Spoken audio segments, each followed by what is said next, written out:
புரட்சி தலைவர் எம்ஜிஆருக்கு இணையாக புரட்சி தலைவி செல்வி ஜெயலலிதா தோன்றிய 1000ல் ஒருவன் திரைப்படம் காலத்தால் மாற்ற முடியாத விண்ணும் மண்ணும் விஞ்சும் வண்ணம் ரசிகர் நெஞ்சங்களில் நிறைந்து நிற்கிறது. 1965ஆம் ஆண்டு வெளியான இத்திரைப்படத்தில் கண்ணுக்கு விருந்தாக, காட்சிக்கு எழிலாக, மனதுக்கு இதமாக, காதுக்கு தேனாக பாடல்களும் கதையமைப்பும் இரு உச்ச நட்சத்திரங்களின் நடிப்பும் இடம்பெற்றிருந்ததால் தமிழகத்தின் கடைக்கோடி வரை உள்ள திரையரங்குகளில் அரங்கு கொள்ளா காட்சிகளாக 1000ல் ஒருவன் அரங்கேறியது. தலைவி செல்வி ஜெயலலிதா ஏன் என்பதில் உள்ள பல்வகை யோசனைகளை தெரிவித்தார். இதன் அடிப்படையிலேயே ஏன் என்ற கேள்வி என்ற பாடல் எழுதி இசையமைக்கப்பட்டு கார்வாருக்கு அனுப்பப்பட்டது. புரட்சி தலைவரின் நடிப்பால் வெளியான இப்பாடல் தமிழகத்தின் பட்டி தொட்டி எங்கும் இறக்கை விரித்து பறந்தது.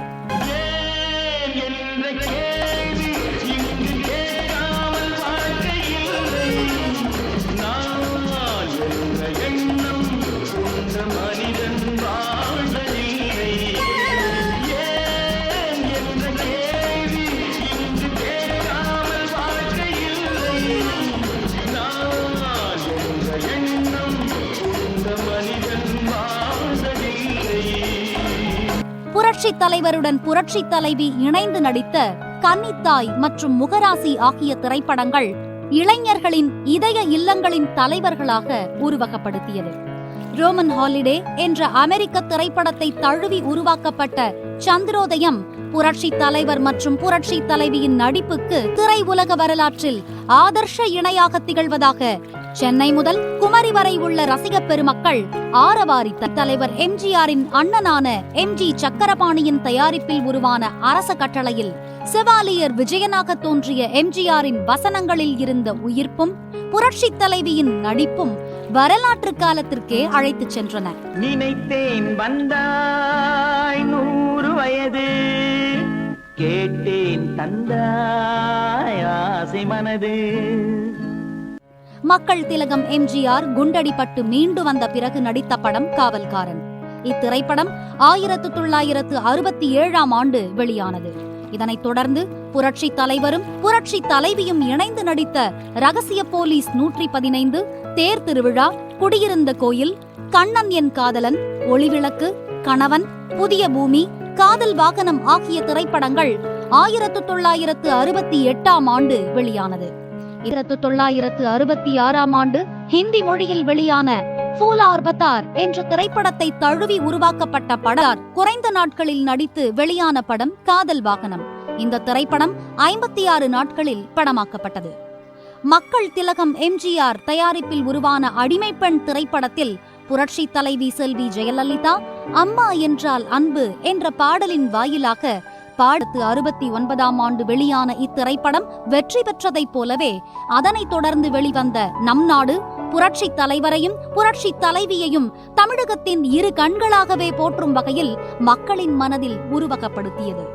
1970ஆம் ஆண்டு வெளியான மாட்டுக்கார வேலன், என் அண்ணன், தேடி வந்த மாப்பிள்ளை, எங்கள் தங்கம் ஆகிய படங்கள் தொடர் வெற்றியை தந்தன.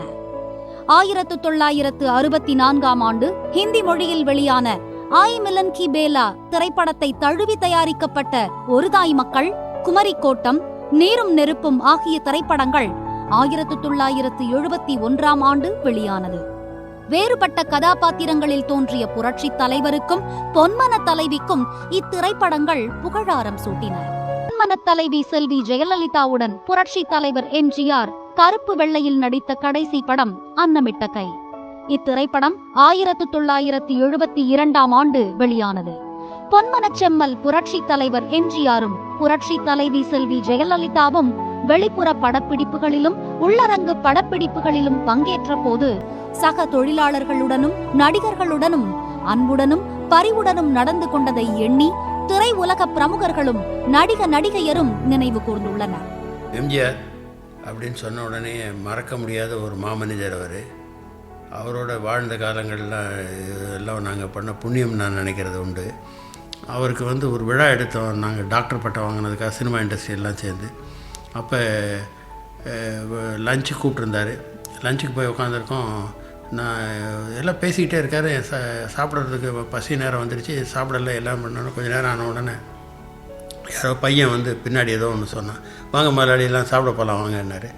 ஏன் சார் இவ்வளோ லேட் பண்ணிட்டீங்கன்னு. ஒன்றும் இல்லை, உங்களால் தான்னாரு. என்னென்ன, நானும் சித்ரா லக்ஷ்மண் 2 பேர் மாத்திரம் வெஜிடேரியன், மற்றெல்லாம் நான் வெஜிடேரியன். ஸோ எங்களுக்காக சமையலை எங்கேயோ ப்ரிப்பேர் பண்ணி கொண்டு வர சொல்லி நான் திடீர்னு தான் எனக்கு ஞாபகம் வந்தது, நீங்கள் வெஜிடேரியன் ஞாபகம் வந்ததுன்னு. அந்த மாதிரி ஒரு எல்லாரை பற்றியும் கன்சர்ன்டாக பார்க்கக்கூடியவர். அப்படிப்பட்ட ஒரு நல்ல மனிதர் நம்ம இழந்துட்டோம். மறக்க முடியாத ஒரு முதல்வராகவும், சிறந்த முதல்வராகவும் இருந்தார், சிறந்த நடிகராகவும் இருந்தார், சிறந்த மனிதராகவும் இருந்தார், கொடைவள்ளலாகவும் இருந்தார். எல்லா விதத்துலேயும் இருக்கக்கூடிய ஒரு அருமையான மனிதர். எம்ஜிஆர் பற்றி நினைக்க போகும்போது புரட்சி தலைவி அம்மா அவர்களை பற்றியும் சொல்லணும். அவங்களும் அவருடைய பிரின்சிபலை ஃபாலோ பண்ணி சினிமாலேயும் சரி, நடிப்புலேயும் சரி, நல்ல ப்ரொடியூசருக்கு எந்த தொந்தரவும் கொடுக்காம ஒரு நல்ல நடிகையாக நடித்தாங்க. அதே மாதிரி அரசியல்லையும் அவருடைய கொள்கையை பின்பற்றி நல்லபடியாக நடத்திக்கிட்டு இருக்காங்க. இப்படிப்பட்ட நல்ல முதல்வர் கிடைச்சதுக்கு நம்ம வந்து எம்ஜிஆருக்கும் மேடத்துக்கும் நம்ம தேங்க் பண்ணணும். புரட்சி தலைவர் எம்ஜிஆர் காலத்தில் நான் வாழ்ந்தேன்னு நினைக்கும் போதும், முதல்வர் செல்வி ஜெயலலிதா அவர்கள் காலத்தில் நான் வாழ்ந்து கொண்டு இருக்கிறேன் அப்படின்னு நினைக்கும் போதும் நான் ரொம்ப பெருமைப்படுறேன். நீ எம்ஜிஆரை பற்றி எடுத்துட்டிங்கன்னா, அவருக்குள்ள ஒரு சமுதாய உணர்வு வந்து மற்ற யாருக்குமே இருந்ததில்லை. நீங்கள் அவர் கதைகளாகட்டும், அவருடைய பாடல்களாகட்டும், எல்லாமே புத்தி சொல்கிற மாதிரி தான் இருக்கும். அவர் மாதிரி ஒரு பொறுப்புணர்ச்சி யாருமே இல்லை. அதே பொறுப்புணர்ச்சி தான் நமது முதல்வர் செல்வி ஜெயலலிதா அவர்களுக்கு இருக்குது. 2 பேருமே கடமை, கண்ணியம், கட்டுப்பாடுங்கிறது அவங்க ரத்தத்தோட ஊறின விஷயம். எம்ஜிஆர் ஆகட்டும், ஜெயலலிதா ஆகட்டும். எம்ஜிஆர் அரசியலில் ஏழைகிட்ட அவ்வளோ வந்து அன்போடும் அவங்கள பற்றியே நினச்சிட்டு இருந்தார்.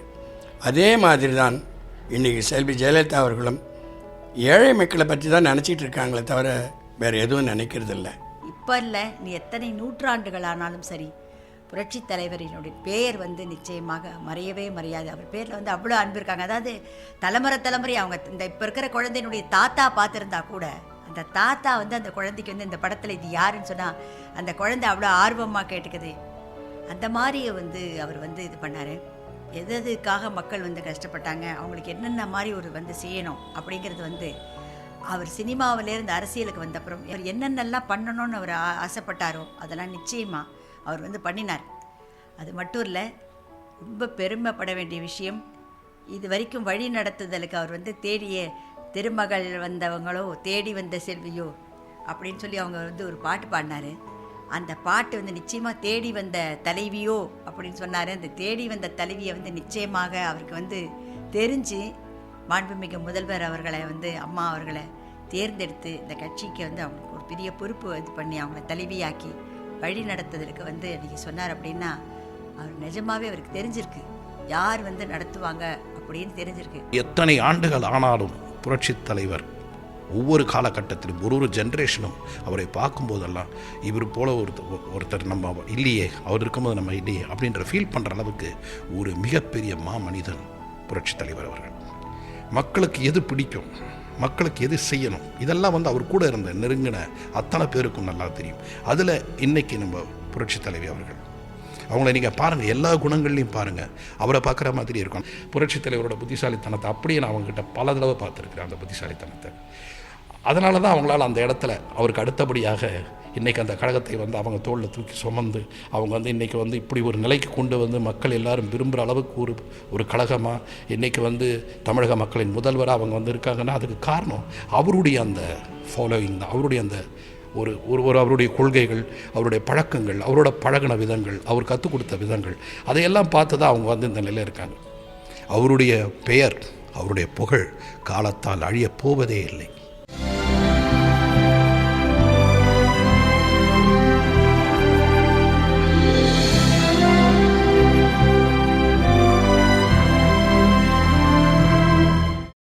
அவரின் பெயரிலேயே கட்சியை தொடங்கினார். அரசியல் வரலாற்றில் புதிய கட்சி தொடங்கி 6 மாதங்களில் இடைத்தேர்தலை சந்தித்து வெற்றி வாகை சூடி முதல் அதிசயத்தை ஏற்படுத்தினார் புரட்சித் தலைவர். தமிழகமே தனக்கு சொந்தம் என மார்த்தட்டி திரிந்த கொள்ளை கூட்டம் 48 இடங்களை மட்டுமே பெற்று படுதோல்வியடைந்து கூனி குறுகி நின்றது. இதனைத் தொடர்ந்து தீய சக்தியை வனவாசம் அனுப்பிய புரட்சித் தலைவர் எம்ஜிஆர் திட்டங்களையும் அமல்படுத்தினார். 1980ஆம் ஆண்டு நடைபெற்ற 7வது சட்டப்பேரவைக்கான பொதுத் தேர்தலில் மட்டுமே பெற்று அதல பாதாளத்தில் வீழ்ந்தது. தமது அறிவாலும் ஆற்றலாலும் புரட்சித் தலைவர் எம்ஜிஆரின் இதய சிம்மாசனத்தில் இடம்பெற்றிருந்த புரட்சி தலைவி அஇஅதிமுக என்ற மாபெரும் மக்கள் இயக்கத்திற்கும் மக்கள் திலகம் எம்ஜிஆருக்கும் பக்கபலமாக வலு சேர்க்கும் விதமாக புரட்சி தலைவர் எம்ஜிஆரால் அஇஅதிமுகவின் கொள்கை பரப்பு செயலாளராக நியமிக்கப்பட்டார். வழிநடத்தவும் அரசியல் வாழ்விற்கு அழைத்து வந்தார். புரட்சி தலைவி செல்வி ஜெயலலிதாவை மக்கள் திலகம் எம்ஜிஆர் சத்துணவு திட்ட உயர்மட்ட குழு உறுப்பினராக நியமனம் செய்ததை அடுத்து கிராமப்புற நகர்ப்புற மாணவர்களுக்கும் சத்துணவு கிடைக்கும் வகையில் சூறாவளி சுற்றுப்பயணம் செய்து இத்திட்டத்தை மேம்படுத்தினார். இதனால் புரட்சி தலைவியை வெகுவாக பாராட்டிய எம்ஜிஆர் மாநிலங்களவையிலும் புரட்சி தலைவியின் பங்களிப்பு இருக்க வேண்டும் என்பதற்காக அஇஅதிமுக சார்பில் 1984ஆம் ஆண்டு மார்ச் 29ஆம் தேதி ஒருமனதாக மாநிலங்களவை உறுப்பினராக தேர்ந்தெடுக்கப்பட்டார்.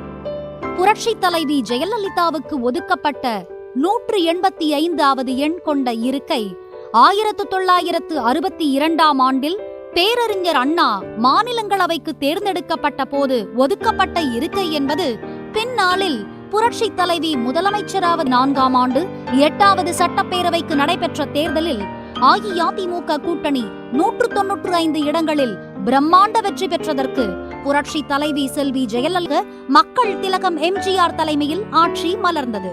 புரட்சி தலைவியின் புகழ் அஇஅதிமுகவில் ஓங்குவதை பொறுக்க மாட்டாத சிலர் புரட்சி தலைவிக்கு எதிராக சிண்டு முடிய முனைந்த போதும் செல்வி ஜெயலலிதாவின் அப்பழுக்கற்ற தியாக சிந்தனையுடன் கூடிய செயலாற்றல் காரணமாக தொண்டர்களின் உள்ளத்தில் தன்னிகரற்ற தலைவியாக விளங்கினார். இந்த தேர்தலிலும் சுயநல கூடாரமான சகுனியின் கட்சிக்கு மரண அடி விழுந்தது. 1987ஆம் ஆண்டு டிசம்பர் 24 அலைகடலும் அமைதியானது. காரணம் தேடிய போது புரட்சி தலைவர் எம்ஜிஆர் இயற்கை எய்திய செய்தி மக்களின் நெஞ்சங்களில் பேரிடியாய் இறங்கியது. புரட்சி தலைவர் எம்ஜிஆரின் மறைவு தமிழகத்தையே புரட்டி போட்டது. எம்ஜிஆரின் இறுதி ஊர்வலம் சென்னை நகர வீதிகளில் எடுத்துச் செல்லப்பட்ட போது கண்ணீர் உருக்காதோர் எவருமில்லை. எங்க வீட்டு பிள்ளை என்று எல்லோரும் எண்ணும் வகையில் ஏழை எளியோரின் வாழ்வில் இரண்டர கலந்த புரட்சி தலைவர் எம்ஜிஆரின் மறைவை கழக தொண்டர்களாலும் மக்களாலும் மறக்கவும் இயலவில்லை. புரட்சி தலைவர் எம்ஜிஆர் அவர்களை பற்றி உலகம் முழுக்க அறிந்து வைத்திருக்கிறது. அவருடைய நினைவு நாள் என்பது ஒரு மரபுக்கான சொல்லே தவிர அவரை நினைக்காத நாள் இருந்தால்தானே நினைவு நாள் என்று ஒன்றை சொல்ல முடியும். அதனாலே ஒரு மரபுக்காக இந்த 24ஆம் தேதி டிசம்பர் 24 நாம் நினைவு நாள் என்று சொல்லுகிறோம். திராவிட இயக்கம் இடையிலே அழிந்துவிடாமல் காத்த பெருமை புரட்சி தலைவர் எம்ஜிஆர் அவர்களுக்கும் புரட்சி தலைவி அம்மா அவர்களுக்கும் சாரும் என்பதை மனதிலே பதிய வைத்துக் கொள்ள வேண்டும். புரட்சி தலைவர் அவர்கள் அதிமுகவை தொடங்கி ஆட்சி கட்டிலே அமர்த்தி 15 ஆண்டுகள் இந்த இயக்கத்தை பாதுகாத்தார். அவரை ஏற்றி யாரும் போட்டியிட்டு வெல்ல முடியாத அளவுக்கு இந்த இயக்கத்தை பாதுகாத்து வைத்திருந்தார். அதற்கு பின்னாலே அவர் 15 ஆண்டு காலம் என்றால் அவர் நம்மை விட்டு பிரிந்த பின்னாலே 28 ஆண்டு காலம் தொடர்ந்து இந்த இயக்கம் அழிந்து விடாமல், இந்த இயக்கம் சிதறிப்போய் விடாமல் கட்டுக்கோப்பாக ஒரு பெரிய இரும்பு கோட்டையாக எஃகு கோட்டையாக வளர்த்த பெருமை நம்முடைய புரட்சி தலைவிக்கு சாரும். நமது வெற்றியை நாளை சரித்திரம் சொல்லும். இப்படை தோற்கின் எப்படை வெல்லும். எம்ஜிஆர் மறைவுக்கு பின் கழகத்தை அழித்துவிடும் ஆசையில் சதிச்செயலில் ஈடுபட்ட சகுனியின் எண்ணத்திற்கு உலை வைக்கும் வகையில் கழக தொண்டர்களும் பொதுமக்களும் புரட்சி தலைவி செல்வி ஜெயலலிதாவுக்கு ஏகோபித்த முழு ஆதரவு தெரிவித்தனர். உள்ளம் கலங்கி நின்ற தொண்டர்கள் அஇஅதிமுகவை வழிநடத்தும் சக்தியாக ஏற்று புரட்சி தலைவி செல்வி ஜெயலலிதாவை தலைமை ஏற்க வேண்டினர். காண்போர் உள்ளத்தை கவர்ந்து ஈர்க்கும் அறிவும் கோடிக்கணக்கான மக்களின் ஆதரவு என்ற செல்வாக்கும் புரட்சி தலைவிக்கு இருப்பதைக் கண்டு உள்ளம் நடுங்கிய சகுனி புரட்சி தலைவியை அரசியல் களத்திலிருந்து அகற்ற மனிதாபிமானமற்ற கொடூர செயல்களை கட்டவிழ்த்து விட்டார். சட்டப்பேரவையில் புரட்சி தலைவி மீது நடத்தப்பட்ட தாக்குதல், கூலிப்படை மூலம் ஏவிவிடப்பட்ட கொலை முயற்சி உள்ளிட்ட பல தொல்லைகளை சொல்ல பதறும். கேட்க கேட்க உள்ளம் நெக்குருகும். கட்சிக்குள் நயவஞ்சக பேர்வழிகளை ஊடுருவச் செய்து குழப்பம் விளைவிக்க முயற்சித்த தீய சக்தியின் எண்ணம் பலிக்கவில்லை. வேதனைகளையும் சோதனைகளையும் மனிதாபிமானமில்லாத எதிரிகள் கொடுத்த போதும் புரட்சி தலைவி அனைத்தையும் நெஞ்சுரத்தோடு தாங்கினார். 1988 ஆண்டு ஜனவரி 1 அனைத்திந்திய அண்ணா திராவிட முன்னேற்ற கழக பொதுச் செயலாளராக புரட்சி தலைவி செல்வி ஜெயலலிதா நிர்வாகிகளாலும் தொண்டர்களாலும் ஒருமனதாக தேர்ந்தெடுக்கப்பட்டார். இருவேறாக பிளவுபட்டிருந்த கட்சியை ஒரே குடையின் கீழ் கொண்டு வந்த புரட்சி தலைவி தமிழகத்தின் பட்டி தொட்டி எல்லாம் சூறாவளியாய் சுழன்று எம்ஜிஆர் விட்டுச் சென்ற அஇஅதிமுகவின் வேரில் நீர் ஊற்றி இரட்டை இலையை புத்துணர்ச்சி பெறச் செய்தார். புரட்சி தலைவியின் விசால பார்வையின் தீட்சண்யம் தாங்காமல் தீயவர்கள் தடுமாறினார்கள். கழக கொடி நாடு முழுக்க கவின்மிகு அழகுடன் பட்டி தொட்டி எங்கும் பறந்தது. அகில இந்திய அளவில் பரவியிருந்த அஇஅதிமுகவின் உண்மை தொண்டர்கள் புரட்சி தலைவியின் சீரிய தலைமையின் கீழ் ஒருங்கிணைந்தனர். இரவும் பகலும் போட்டி போட்டுக்கொண்டு மாறிக்கொண்டிருந்த போது கடமையே கண்ணாக அனைத்திந்திய அண்ணா திராவிட முன்னேற்ற கழகத்தை ஆட்சி கட்டிலில் அமர்த்த வேண்டும் என்பதை மட்டுமே குறிக்கோளாக கொண்டு கண் துஞ்சாது உழைத்த ஒப்புயர்வற்ற புரட்சி தலைவியின் ஒளிமுகத்தில் வெற்றி நர்த்தனமாடியது. 1991 நடைபெற்ற 10வது சட்டப்பேரவை தேர்தலில் தமிழகத்தின் அனைத்து திக்கிலிருந்தும் புரட்சி தேனீக்களாய் புறப்பட்ட வாக்காளர் பெருமக்கள் தங்களது வாக்கை புரட்சி தலைவியின் பசுமை சின்னமாம் இரட்டை இலையில் பொறித்தனர். புரட்சி தலைவி செல்வி ஜெயலலிதா தலைமையிலான அஇஅதிமுக கூட்டணி தமிழக வரலாற்றில் வரலாறு காணாத அளவில் 225 இடங்களில் பிரம்மாண்ட வெற்றியை பெற்றது. இதில் புரட்சி தலைவி செல்வி ஜெயலலிதா தலைமையிலான அஇஅதிமுக முதன்முறையாக 164 இடங்களில் தனிப்பெரும்பான்மையுடன் அமோக வாகை சூடியது. ஜெயலலிதா என்னும் நான் தமிழ்நாட்டு அரசின் முதலமைச்சர் என்ற முறையில் எனது கவனத்துக்குள்ளாவதும் தெரிய வருவதுமான எந்த பொருளையும் முதலமைச்சரின் கடமைகளை உரியவாறு நிறைவேற்ற தேவையான அளவுக்கன்றி ஒருவரிடமோ பலரிடமோ நேர்முகமாகவோ மறைமுகமாகவோ அறிவிக்கவோ வெளிப்படுத்தவோ மாட்டேன் என்று ஆண்டவன் மீது ஆணையிட்டு உறுதிமொழிகிறேன்.